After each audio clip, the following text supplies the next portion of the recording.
इसमें हंसने की क्या बात है, इसमें नाराज़ होने की क्या बात है।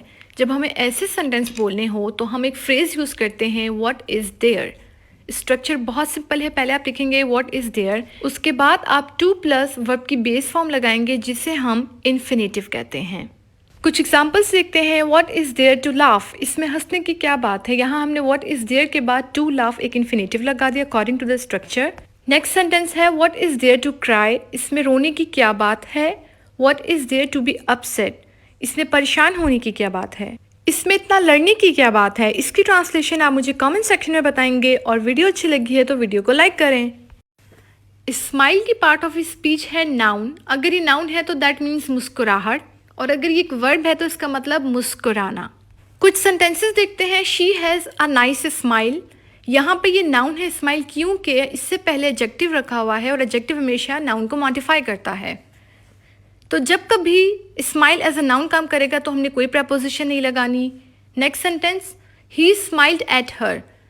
अब यहाँ ये स्माइल नाउन है या वर्ब देखते हैं। ही सब्जेक्ट है या फिर प्रोनाउन है। अगर हम कहें कि ये स्माइल जो है वो नाउन है तो नाउन कभी ईडी नहीं लेता अपने साथ और ना ही नाउन प्रोनाउन साथ आते हैं, तो ये वर्ब है। ही स्माइल्ड एट हर, वो उस पर मुस्कुराया या उसे देखकर मुस्कुराया। जब आप किसी को देखकर स्माइल पास करते हो that means you smile at somebody, तब आप स्माइल एट लगाओगे प्रपोजिशन, नॉट ऑन।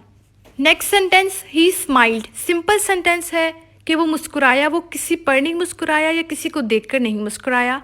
तो जब आप किसी को देखकर मुस्कुराओगे, स्माइल पास करोगे, that means smile at somebody. अब यहाँ एक सेंटेंस है, fate smiled on at him. Fate is किस्मत या फॉर्च्यून। क्या वो मुस्कुराएगी? नहीं, किस्मत मेहरबान होती है।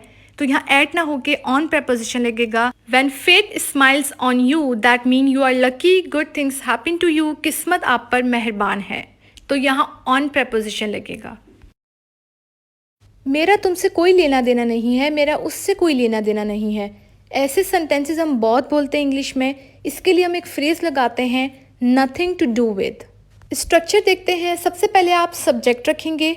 सब्जेक्ट अगर सिंगुलर होगा तो सिंगुलर ही वर्ब आएगी। सब्जेक्ट अगर प्लूरल होगा तो प्लूरल वर्ब आएगी।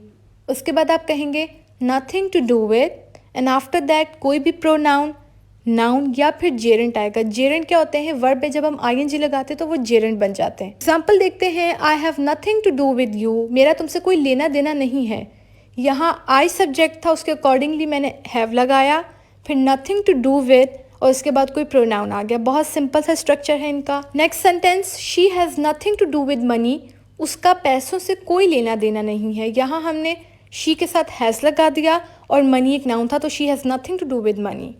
Your illness has nothing to do with your diet, तुम्हारी बीमारी का तुम्हारी डाइट से कोई लेना देना नहीं है। जहानत का अंग्रेज़ी से कोई लेना देना नहीं है। इसकी ट्रांसलेशन आप कमेंट सेक्शन में बताएं।